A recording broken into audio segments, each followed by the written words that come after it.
სააღდგომო ეპისტოლე 2012 წელი. სრულიად საქართველოს კათოლიკოს პატრიარქი, უწმიდესი და უნეტარესი ილია მეორე. ფოტო აღებულია საიტიდან UMBONG. ყოვლად სამღვდელონო მღვდელმთავარნო, ღირსნო მოძღვარნო, დიაკონო, ბერმონოზონო, ყოველნო მკვიდრნო ღვთივკურთხეული ივერიის მიწისა და დროებით ჩვენი ქვეყნის საზღვრებს გარეთ მცხოვრებნო ჩვენო ძვირფასო თანამე მამულენო. ქრისტე აღდგა. მასში მტკიცედ იდექით თავისუფლებით, რომლითაც ქრისტემ გაგვათავისუფლა და კვლავ ნუღა დაიდგა მტმონობის უღელს, გალატელთა მიმართ 5 იანვარი. ქრისტე აღდგა. სადა არ სიკვდილო საწერტელი შენი? ქრისტე აღდგა. სადა არს ჯოჯოხეთო ძლევაი შენი? დღეს ზეიმობს ცადა ქვეყანა, ხარობენ კაცნი და ანგელოზთა დასნი. ჩვენ შევიდეთ სახლსა უფლისასა და ყოველნივე ვიშვებდეთ სერითა მით სარწმუნოებისათა წმინდა იოანე ოქროპირი. მაინც რა არის ჩვენი ასეთი სიხარულის მიზეზი? რატომაა პასექი დღესასწაულთა დღესასწაული? მთელი კოსმოსის, ხილული და უხილავი სამყაროს შემომქმედი და სიცოცხლის ერთადერთი საწყისი არის ყოვლადწმიდა სამება. მასში, მასთან და მისით არსებობს ყოველი. იგია მარადიული, უცვალებელი და უძრავი. დანარჩენი ყველაფერი ცოცხალი კი ვითარდება, მოძრაობს და დაუსრულებლად მიისწრაფვის მისკენ. ადამისა და ევას ცოდვით დაცემის გამო მთელი კოსმოსი ხრწნილებას დაექვემდებარა და სამყაროში შემოვიდა სიკვდილი. როგორც ერთი კაცის მიერ შემოვიდა ცოდვა ამ ქვეყნად და ცოდვის მიერ სიკვდილი, ისე სიკვდილიც გადავიდა ყველა კაცში მის მიერ, რომელთა მიმართ 5 დეკემბერი, ძველი აღთქმის წმიდა და მართალი ადამიანებიც გარდაცვალების შემდეგ სამოთხეში ვერ შედიოდნენ, რადგან მემკვიდრეობით მიღებული პირველქმნილი ცოდვით დამძიმებულნი ღვთისწიაღისთვის შეუფერებელნი იყვნენ. ასე რომ, ყველასთვის დაიხშო სასუფევლის კარი. უფლის სამართალი და კანონზომიერება ითხოვდა, რომ ამ ცოდვის საპირწონე გამოსასყიდი ისევ ადამიანს აღესრულებინა, ხოლო რადგან კაცთა შორის და ზოგადად ქმნილებათა შორის ასეთი არავინ იყო და ვერც გამოჩნდებოდა, გმინავდა სამყარო, ჯოჯოხეთი და სიკვდილი კი ზეიმობდა. და აი, აღესრულა წარმოუდგენელი და ჩვენი გონებისათვის მიუწვდომელი საიდუმლო, კაცობრივი ხორცი შეისხა ყოვლადწმიდა სამების მეორე ჰიპოსტასმა, ძე ღვთისამ და ბეთლემს ბაგასაშინა მოევლინა წუთისოფელს, რომ თვითონ უცოდველს ეტვირთა ჩვენი ცოდვები და ემარცხებინა ბოროტი ძალები და ჩვენთვის კვლავ მარადიული ნეტარება მოენიჭებინა. სიტყვა განკაცდა, რათა ჩვენ განღმრთობილიყავით წმინდა ათანასე დიდი. ამ ქვეყნად უფალი ჩვეულებრივი ადამიანივით მოქმედებდა, ამიტომაც სრულად არავინ იცოდა ვინ იყო იგი. ეშმა კი მხოლოდ წმინდანს და ღვთისრჩეულს ხედავდა მასში. უდაბნოში გასული ესოს მან გამოცდა მოუწყო და პირველი დამარცხებაც იწვნია. მაცხოვარი შემდეგ უკვე თვითონ დევნის ეშმაკს, კურნავს შეპყრობილებს, დავრდომილებსა და კეთრონებს, თვალს უხელს ბრმებს, აღადგენს მკვდრებს. ბოროტი სული შეძრწუნებულია და გრძნობს, რომ ადვილად ვერ მოერევა მას. ამიტომაც მისი ნებისადმი ნებაყოფლობით დამორჩილებულ და გაუკეთურებულ ადამიანებს იყენებს თავისი მიზნის განსახორციელებლად. და აი, იუდა, სინედრიონი, პილატეს სამსჯავრო, ჯვარცმა და ძე კაცისას ადამიანური ტკივილით სავსე უკანასკნელი აღმონათქვამი. ელი, ელი, ლამა საბაქთანი. უფალო, უფალო, რაისათვის დამიტევე მე? თითქოს აღსრულდა ფარისეველთა და ჯოჯოხეთის ძალთა წადილი. მოკვდა იესო, მისი სული და სხეული ერთმანეთს განეშორა, მაგრამ სწორედ ამ დროს მოხდა უმთავრესი და უმნიშვნელოვანესი მოვლენა. ქვესკნელში შთავიდა სამყაროს შემომქმედი. ეშმა კი ჰგონებდა, რომ სხვა ადამიანთა მსგავსად შთანთქავდა ჯვარცმული იესოს, მაგრამ თავად აღმოჩნდა ძლეული. ქრისტე მაცხოვარმა, რომელშიც საღვთო ბუნება ადამიანურ ბუნებასთან იყო შეერთებული, შემოსრა ჯოჯოხეთის ბჭენი, დაამხო მისი ძლიერება, დათრგუნა სიკვდილი და იქ მყოფი მართალთა სულნიცათა სასუფეველში აიყვანა. ქრისტემ ძლევა ისაკვირველით მოიმოქმედა. ეშმაკს ყოვლით ურცძლია და ადამიანს მიანიჭა სიკვდილზე გამარჯვების შესაძლებლობა, მაგრამ იგი ყველამ პიროვნულად უნდა მოიპოვოს. გავიხსენოთ უფლის სიტყვები. მამაო, განადიდე ძე შენი, რათა ძემანცა შენ მან გადიდოს შენ. რა კი მიეცი ხელმწიფება ყველა ხორციელზე. მისცეს საუკუნო სიცოცხლე იოანე 17:1-2. ამიტომაცაა ეს დღე კაცობრიობის ისტორიაში ყველაზე მნიშვნელოვანი დღესასწაული ჩვენთვის და საერთოდ ქრისტიანული სამყაროსათვის. მკვდრეთით აღდგომილი უფალი სულიწმიდის გარდამოსვლისას აფუძნებს წმიდა ეკლესიას, თავის მისტიკურ სხეულს, რომლის ერთი ნაწილი ცხონებაში მყოფ მართალთა სულებისაგან შედგება და მას მოზეიმე ეკლესია ჰქვია. ხოლო მეორე ნაწილი ამ ქვეყნად მცხოვრებ ქრისტიანთა კრებულს წარმოადგენს და მებრძოლი ეკლესია ეწოდება, რადგან თითოეულმა მისმა წევრმა ცოდვასთან ბრძოლით უნდა მოიპოვოს გადარჩენა და მარადიული სიცოცხლე. სასუფეველი ცათა იძულების, ბრძანებს სახარება. ეს ბრძოლა, უპირველეს ყოვლისა, საკუთარ თავთან გუმართებს, ჩვენს ეგოიზმთან და ამპარტავნებასთან, რაც არის ყველაზე დიდი და საშიში ნესტარი ჩვენი სულისა. ჩვენი გული, რომელიც სავსეა ცოდვით და ცოდვითი მიდრეკილებებით, ჭუჭკისგან უნდა გავათავისუფლოთ და დაუბრუნდეთ საკუთარ თავს, ჩვენს ნამდვილ მეს. ამას კი, როგორც გვასწავლის უფალი, მივაღწევთ, თუ შევიყვარებთ მოყვას, ვითარცა საკუთარ თავს. მაშინ შეიყვარე მოყვასი და ამით შეიყვარებ შემონქმედს. შენი სიკეთე გაგიღებს სამოთხის კარს, თავმდაბლობა შეგიყვანს უფლის სავანეში, სიყვარული კი წარგადგენს შემოქმედთან. წმინდა მამების ეს რჩევა ჩვენი ცხოვრების კანონად უნდა ვაქციოთ. ამ გზაზე შეურაცხყოფად შეგვხვდება და ცილისწამებაც, დაცინვაც და დამდაბლებაც, დაცემაც და აღდგომაც. არ უნდა შეგვეშინდეს. ეს ყველაფერი ჩვენი ამპარტავნების წამალია, მწარე, მაგრამ განმაკურნებელი წამალი. მაგრამ კაცობრიობის ნაწილი ასე სულაც არ ფიქრობს, რადგან არ სჯერათ ღმერთის და მარადიული ცხოვრების. უღმერთოთა ნაწილი სიცოცხლის აზრს მხოლოდ ამ ქვეყნიური კეთილდღეობის სხვისთვის შექმნაში ხედავს, სხვანი, შვილების ყოლაში, რადგან მომავალს ანიჭებენ დიდ მნიშვნელობას. მაგრამ მათ არა აქვთ პასუხი თუნდაც ისეთ მარტივ კითხვებზე. როგორიცაა მაგ, რა აზრი აქვს გამრავლებისათვის ზრუნვას, თუ შთამომავლობა შენთან ერთად არარაობად უნდა იქცეს. მით უმეტეს, რა აზრი აქვს პროგრესს, კაცობრიობისათვის ზრუნვას, თუ ჩვენი მონაპოვარი მოხმარდება მათ, ვინც ხვალ აღარ იარსებებს. ეს ადამიანები გარკვეულწილად სხვისთვის ცხოვრობენ, მაგრამ მათი ყოფის მიზანს ასეთი აზროვნება სრულიად აუფასურებს.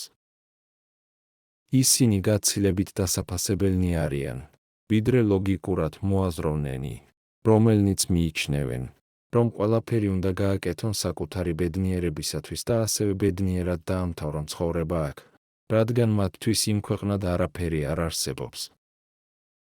ეს არის ყველაზე პრიმიტიული დამოკიდებულება სიცოცხლისადმი და რაოდენ სამწუხაროა, რომ ჩვენს დროში მსოფლიოში სწორედ ამგვარი განწყობისათვის ხდება ხელის შეწყობა.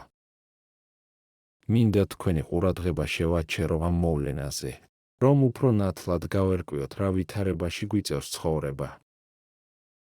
საზოგადოებრივი ყოფისადმი ახალი მიდგომა ჯერ გამოიხატა იმით, რომ შეეცადნენ, ადამიანისათვის დაევიწყებინათ ცოდვის განცდა და ამოქმედდა ასეთი პრინციპი, ნებისმიერი ქმედება მისაღებია, თუ იგი არ ზღუდავს სხვის თავისუფლებას.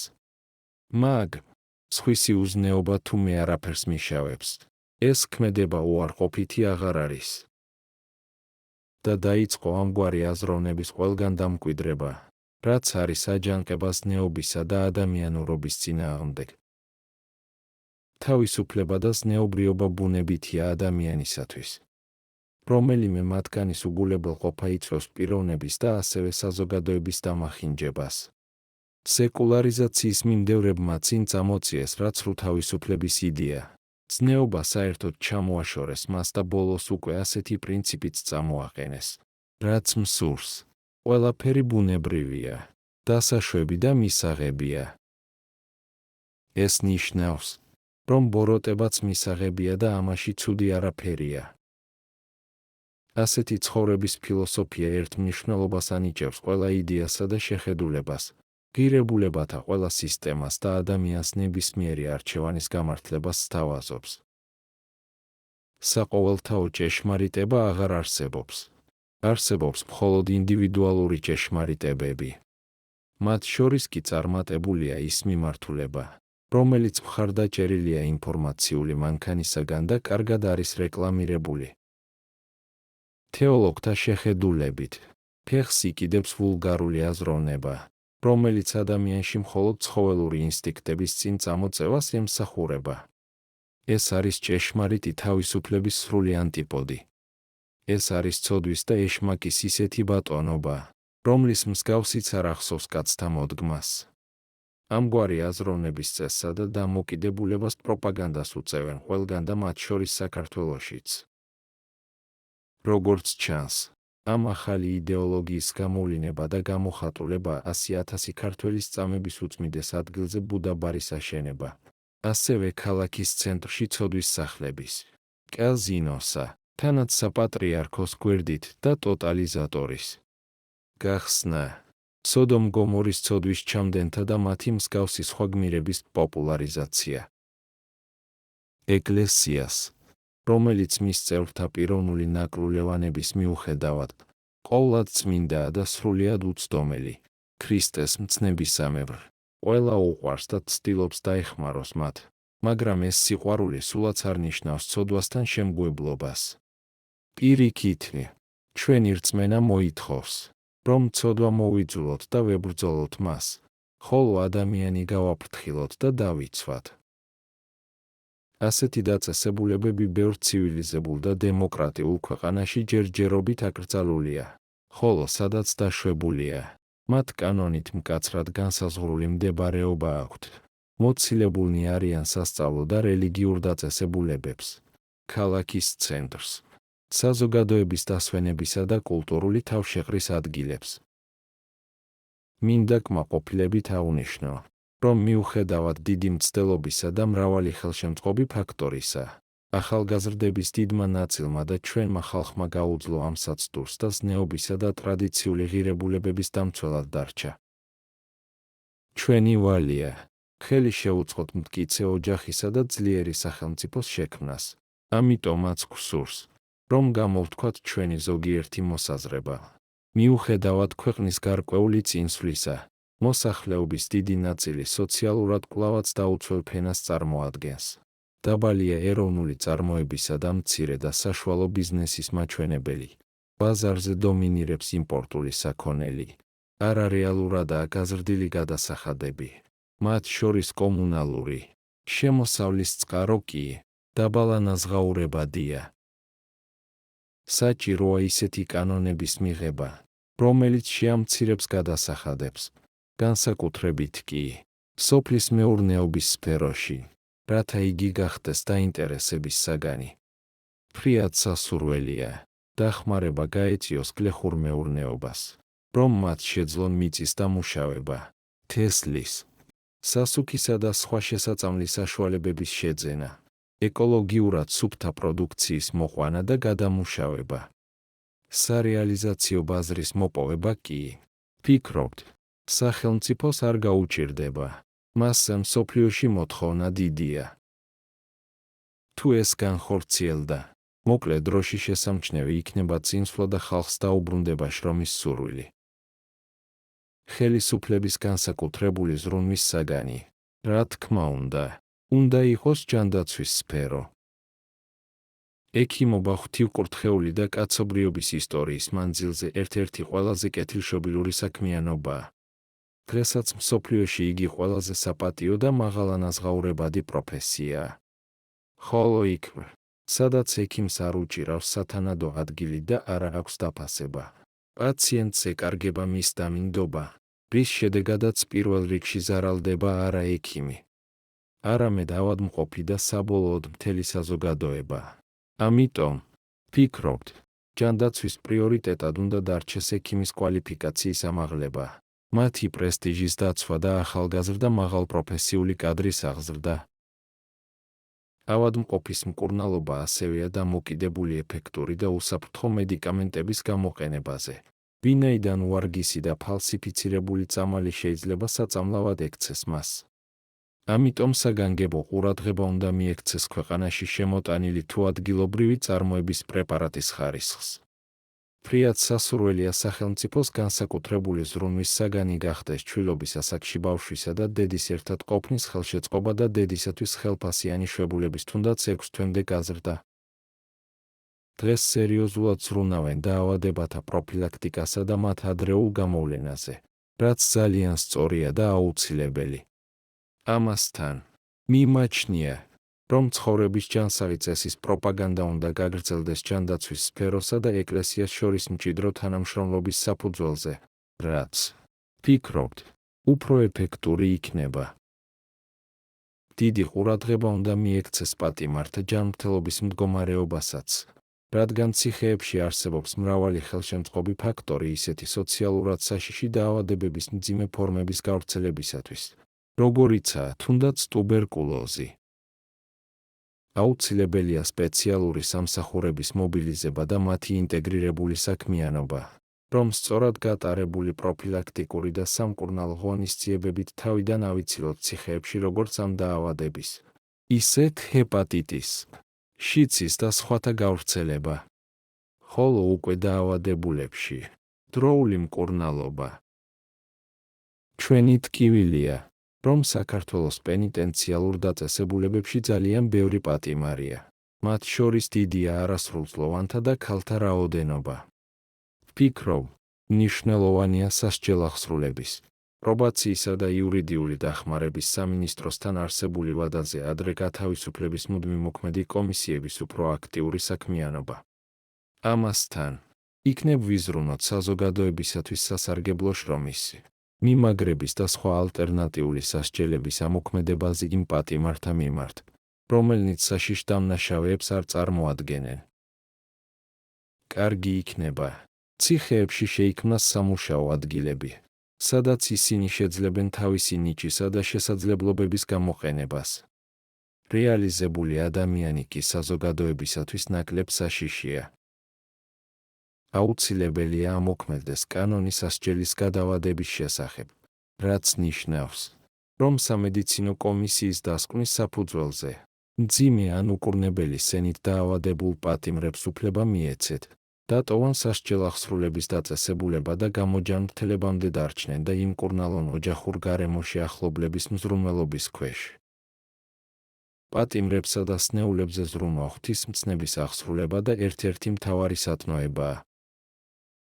ხშირად უთქვამთ, ხომ შეეძლო უფალს, ადამიანების სიკეთისაკენ ისე მიემართა, რომ ისინი ცოდვით არ დაცემულიყვნენ და ამდენი განსაცდელიც აღარ გადაეტანათ? ღმერთი სულია, წერს პავლე მოციქული, და სადაც უფლის სულია, იქ თავისუფლება, 2 კორინთელთა მიმართ 3:17. ადამიანის სიდიადე სწორედ იმაშია, რომ იგი თავისუფლებისთვისაა დაბადებული და მინიჭებული აქვს არჩევანის შესაძლებლობა კეთილსა და ბოროტს, სიწმიდესა და ცოდვას, სიკვდილსა და მარადიულობას შორის. თავისუფლების მთავარი არსი იმაში მდგომარეობს, რომ ამა თუ იმ პიროვნებამ თავისი სურვილით, გაცნობიერებულად, სიყვარულით დაუმორჩილოს თავისი ნება ღვთისნებას, რათა მოხდეს ძალდაუტანებელი შეერთება და სრული დაქვემდებარება მისდამი, რისი შედეგიც არის შემოქმედთან მსგავსების მიღწევა, ანუ მადლისმიერი განღმრთობა. რომელი მიწიერი კეთილდღეობა შეიძლება შეედაროს იმას, რასაც უფალი თავის მორწმუნეთ უმზადებს? საერთოდ, ყველა ადამიანი სული ბუნებით ქრისტიანია, წერს 2-3 საუკუნეების ცნობილი მწერალი ტერტულიანე. ასე რომ, თითოეულ ჩვენგანს შეუძლია გახდეს მორწმუნე და ჭეშმარიტი ღვთისმადიდებელი. თუ კი, რა თქმა უნდა, ადამიანი არ გაიუკუღმართებს ბუნებას და თავისი პიროვნული არჩევანით არ დაექვემდებარება ცოდვას. ჭეშმარიტი რწმენის მოპოვებისათვის კი აუცილებელი პირობაა საკუთარ თავში ჩაღრმავება. სულის, გულისა და გონების განწმენდა, წმინდა წერილისა და საღვთისმეტყველო ლიტერატურის კითხვა და დახმარებისთვის უფლის წინაშე ლოცვა. ძველი ნათქვამია, მსგავსი მსგავს შეხარის და შეიცნობსო. ბუნებრივია, სადაც სიბნელეა, იქ სინათლე ვერ იქნება, სადაც ჩუჩკი ბუდობს, იქ სისუფთავეზე ლაპარაკი ზედმეტია. ამიტომაც ჭეშმარიტი რწმენა ვერ იარსებებს უზნეობისა და ცოდვის გარემოში.